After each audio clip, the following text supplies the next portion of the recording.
Hello, everyone. This is Nikki, also known as Faces Trader, and you're watching the August 5, 2021 Global Market Update. Three earnings results: Roku, Fastly, Etsy, all earnings gap down. Let's discuss those three companies. So, Roku says that the stock is sinking after the company is reporting tight hardware margins, a dramatic fall in streaming viewership. Roku shares are now falling more than 80% after hours, trading at $380. The companies reported second quarter earnings showing a slowdown in streaming TV viewing and tight hardware margins. Net revenue still grew 81% year over year in the quarter to $645 million, but the guidance is less than expected from the market. Roku CEO says that our stock is notoriously volatile. That is true. It's been a 10x since about 3 years ago. So obviously there are 10x. That means from about more than 10x actually, from about $20 to as much as $450. So that's 22x. So Roku shares falling, showing a slowdown in streaming TV viewing, tight hardware margins. Earnings per share is 52 cents versus estimate of 13 cents per share. Revenue is 645 million. Streaming hours decreased by 1 billion hours from the first quarter of 2021, totaling 17.4 billion in the second quarter. The company cited consumers are seeking more out of the home entertainment activities, such as dining and travel in the second quarter because of that pent-up demand and the loosening of that COVID-19 restriction. Streaming hours were still up 20% globally year over year, but tight component supply condition and shipping constraints have continued increasing costs faster than expected. We insulated the customers from increased cost, therefore our margins turned negative this quarter. Total net revenue grew 81% year over year, and the platform exceeded $500 million in the quarter for the first time in its segment's history, reaching $532 million, driven by content distribution and advertising.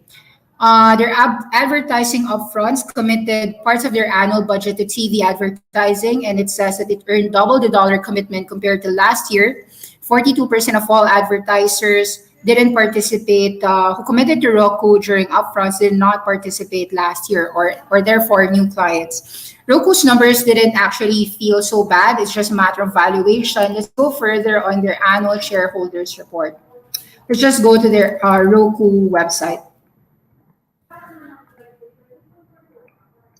So Roku is currently market cap $55.65 billion. Let's go straight to their investors relations.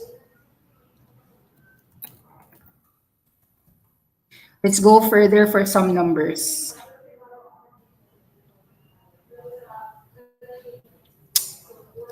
Roku is now trading still way above all-time highs. I mean, it's still near all-time highs.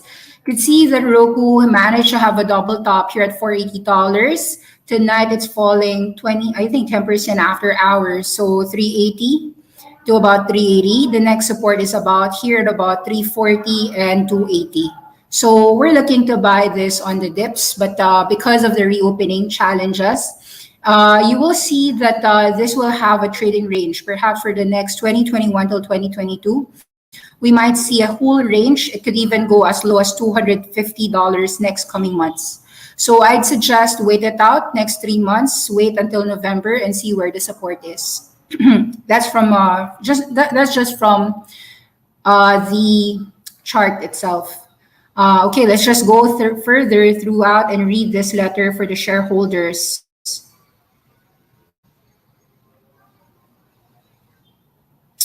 Says here that NBC Universal and Roku is partnering to bring an all-new immersive experience to the Roku platform ahead of the 2020 Tokyo Olympics. Yeah, that was a prior news releases. Demi Lovato show premiering on July 30. TCL launching Roku TV models in the UK. Roku Originals started streaming. Okay, so it's really a good company. So I don't think like you can get quite a cheap entry here. So we'll just try our best to read more about Roku's numbers and use the slowdown actually as an entry opportunity to a great secular trend winner. Fellow shareholders, Roku delivered a strong second quarter. Exceptional performance in platform monetization, audiences, content, and advertisers continuing to shift to TV streaming around the globe. Roku is a key enabler of this long-term secular trend. We doubled our monetized video impressions, ad impressions year over year. People and leading media companies are turning to Roku's tools to grow their direct-to-consumer services. We closed commitments with 7 major agency holding companies, doubling dollar commitments year over year, believing our leading technology platform is scalable. Net revenues grew 81%. Platform revenue grew 117%. Gross profit is up 130%. Active accounts reaching 55 million accounts from first quarter 2021, an increase of 1.5. So that's a slowdown there. Streaming hours are also decreasing. So I guess this is the two fronts that people were actually focused upon.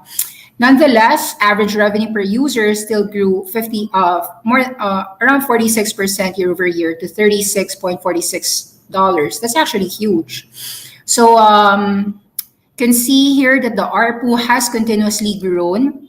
Your average revenue per user in 2020 just was 25. It rose to 27, 29, 32, 36. Very good metrics on your ARPU. Your streaming hours is still manageable, growing 20%, not so bad. So it has to do with just the growth valuation. People will still love Roku with these types of numbers and these financials. Platform revenue growing very well, total net revenue growing well, gross profit, gross margin. They did say that the margins was just hardware-related costs, so it's not much of a problem. Outlook for the year, for the next quarter, it's still a strong number, $680 million revenue with approximately gross profit of $300 million and EBITDA about 60 to 70. That would be good. I think that market cap of 55 billion, if it gets shaved right now 10%, you get 50 billion. I don't think you can get a 30% drop. If you do get a drop like that, say $300, it's actually going to be very hard to get it at 300, but you can of course try your best. I think 300 is a strong support here, or even 315. So you're still going to have to buy this on any dips for Roku. It's going to be it's going to be tight. There will be buyers on dips and Roku's numbers like this. So these are TV viewing hours. You could see the traditional TV declined 19%. All TV streaming platforms negative 2%, but Roku growing 19%, suggesting leadership in traditional TV consumption, now going towards Roku platform. Roku continues to provide the best user experience in streaming. The best streamer overall from CNET is the Roku Express 4K Plus Editor's Choice Award from Tech Hive. Best TV innovation.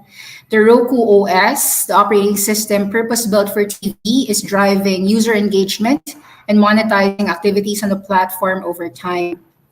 Should be good. A lot of buyers will continue to buy this on dips. Content distribution, let's go here. So far, they are leveraging tools like Roku Pay and performance marketing to successfully build their streaming services. Says here that they actually partnered with Tokyo Olympics. You could see this one. We partnered with NBC Universal to bring an all-new immersive Olympic experience to Roku viewers. The great content also in our platform with day and date releases such as Cruella and Boss Baby, family businesses. So Roku is actually helping movies as well to get streamed. Roku channel growth. So far, we continue to drive robust growth for Roku channel. We acquired Quibi. So far, Roku Originals is off to a strong start. 30 titles are available for free from May 20 to June 3. A record number of unique accounts streamed in the Roku channel.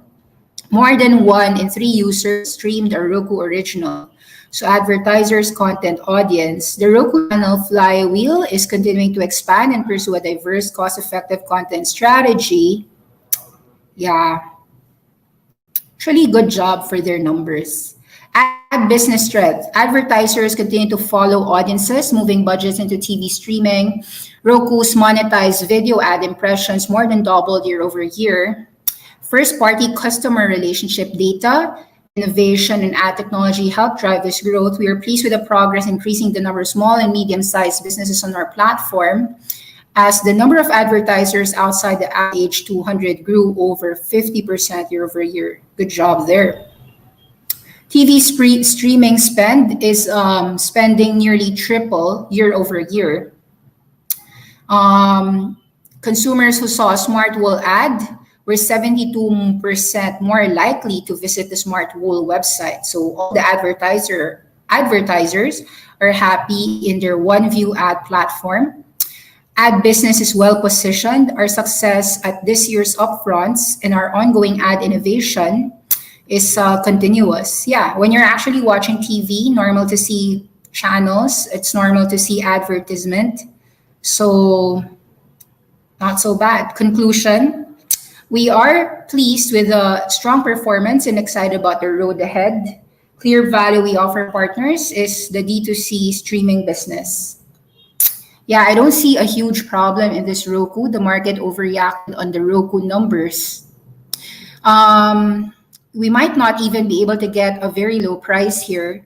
Let's see whether we can enter 360 for Roku. Any dips would be a good buying entry later on.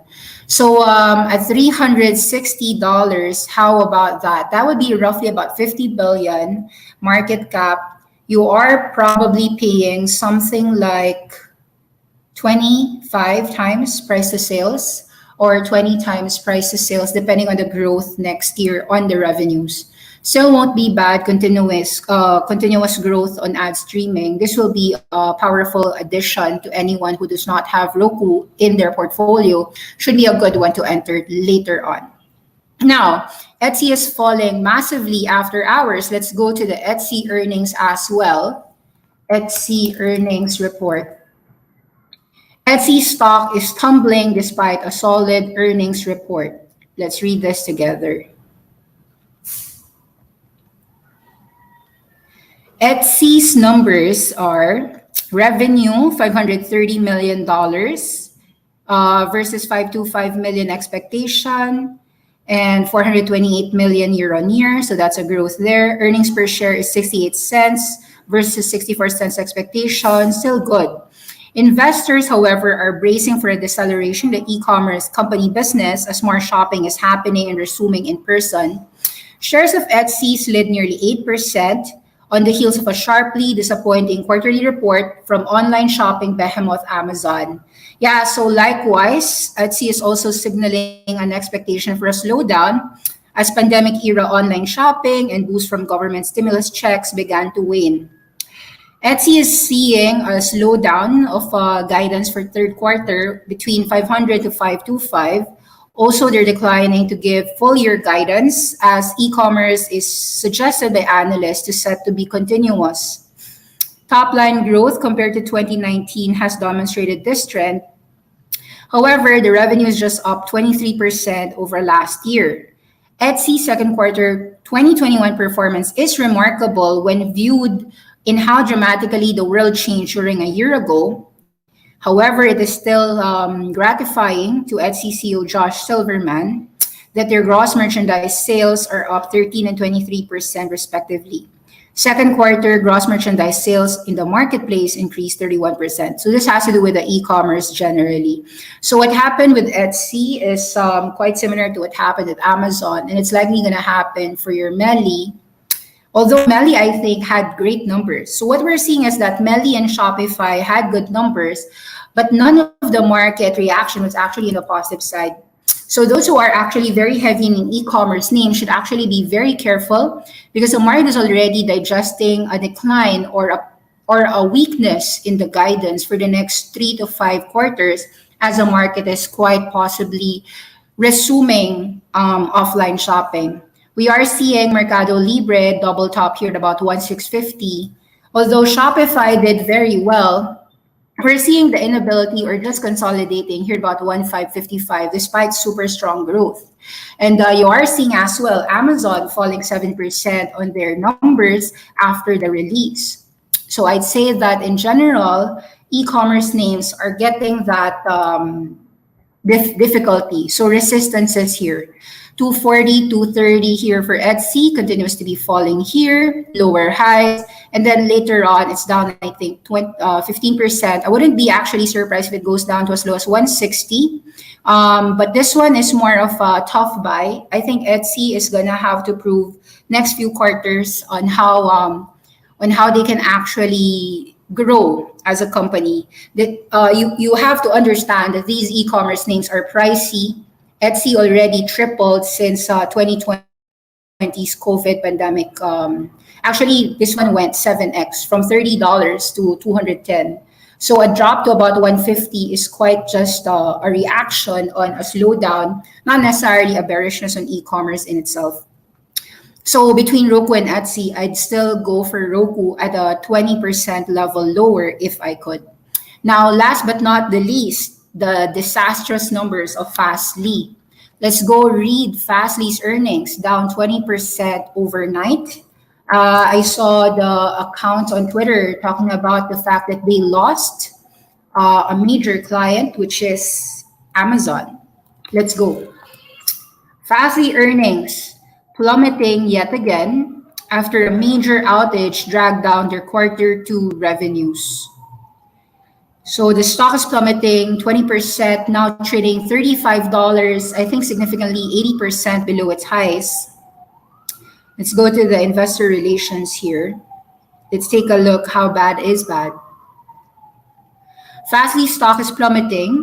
Shares are declining as the following earnings were a decline for the last 4 quarters in a row.